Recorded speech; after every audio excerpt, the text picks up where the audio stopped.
High. আসসালামু আলাইকুম uncle. Uncle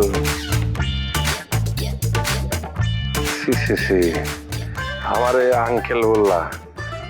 আমি একটা জোয়ান ছেলে, বিয়া শাদি করি নাই, তুমি আমার আঙ্কেল কইলা? এলাকার সবাই আমার বন্ধু কইয়া ডাকে, তোমার কলেজের মেয়েরাও আমার বন্ধু বলে। তুমি আমার বন্ধু দেখবা, কিন্তু তুমি আমার আঙ্কেল কইলা। শোনো, আমার নাম Afzal. My name is Afzal Hossain. তুমি আমাকে আফজাল বলে ডাকবা।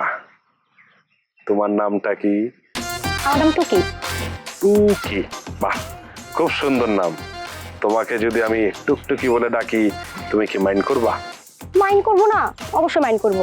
টুকটুকি বলে ডাকে তো শুধু আমার আব্বু। আচ্ছা, সরি। তুমি কি এই কলেজেই পড়ো? আমি এই কলেজেই পড়ি। ও, তাহলে তো তোমার বাসায় মনে হয় তোমার বিয়ের সাথে নিয়ে কথাবার্তা চলতেছে, ঠিক না? তা তো চলেই মাঝে মধ্যে। বিয়ের বয়স হয়েছে এখন আমার, বিয়ের কথাবার্তা চলবো না? আচ্ছা ঠিক আছে মা, তাহলে তুমি বাসায় যাও, খুব শিগগিরই তোমার বাসায় বিয়ের কথাবার্তা চলবে। ঠিক আছে আঙ্কেল। আচ্ছা আঙ্কেল, আসি, দোয়া করবেন আমার জন্য। আসসালামু আলাইকুম।